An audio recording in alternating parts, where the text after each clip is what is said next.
ঘরের মাঠে পাকিস্তানের বিপক্ষে ৩ ম্যাচের টি-20 সিরিজের জন্য টাইগারদের চূড়ান্ত স্কোয়াড ঘোষণা করল বিসিবি। লিটন দাসের নেতৃত্বে শক্তিশালী দল। লঙ্কানদের বিপক্ষে সিরিজ জয়ে সেরা পারফর্ম করা ক্রিকেটারদের ওপর আস্থা রাখা হয়েছে আবারও। দলে ফেরার সুযোগ হয়নি গ্লোবাল সুপার লিগে ব্যস্ত থাকা বাঁহাতি ওপেনার সৌম্য সরকারের। টি-20তে কামব্যাকের অপেক্ষা বাড়ছে সাবেক অধিনায়ক নাজমুল শান্তর। তামিম ইমন থেকে শুরু করে শামীম জাকির কিংবা রিশাদ মুস্তাফিজ সহ এক ঝাঁক তারকা ক্রিকেটার নিয়ে শক্তিশালী স্কোয়াড। একে একে নামগুলো জেনে নেওয়া যাক। 22 গজে দুর্দান্ত সময় কাটানো লিটন দাসের নেতৃত্বে পাকিস্তানের বিপক্ষে টি-20 লড়াইয়ে নামবে বাংলাদেশ। অধিনায়ক লিটনের সঙ্গে টপ অর্ডারে থাকছেন তানজিদ তামিম, পারভেজ ইমন ও নাইম শেখ।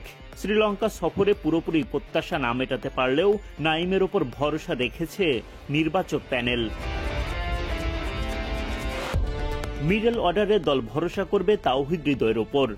ব্যাট হাতে সময়টা ভালো মন্দ মিলিয়ে গেলেও এখনো তিনি আস্থার নাম। ব্যাটে বলে দলকে সেরাটা দিতে থাকছেন অলরাউন্ডার মেহেদী হাসান মিরাজ।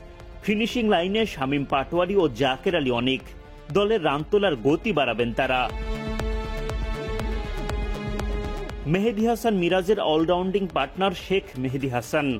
স্পিন বিভাগে আছেন বাঁহাতি নাসুম আহমেদ। লেগ স্পিনার রিশাদ হোসেন তো টাইগার দলের অবধারিত চয়েস।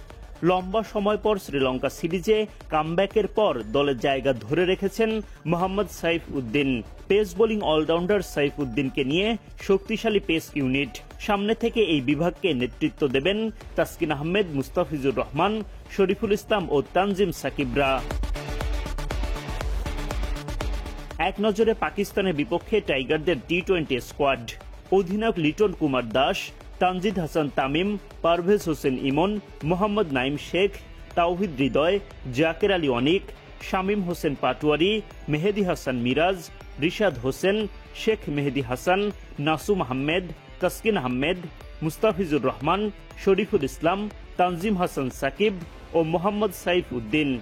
শ্রীলঙ্কার বিপক্ষে পূর্ণাঙ্গ সিরিজ খেলার পর বিশ্রামের তেমন সুযোগ নেই লিটন বাহিনীর। 20 জুলাই পাকিস্তানের বিপক্ষে সিরিজের প্রথম ম্যাচ খেলবে বাংলাদেশ। 22 জুলাই দ্বিতীয় টি-20 এবং 24 জুলাই সিরিজের সবশেষ ম্যাচ। সবগুলো খেলা গড়াবে মিরপুরের শের-ই বাংলা জাতীয় ক্রিকেট স্টেডিয়ামে। খেলা শুরু হবে বাংলাদেশ সময় সন্ধ্যা 6টা থেকে।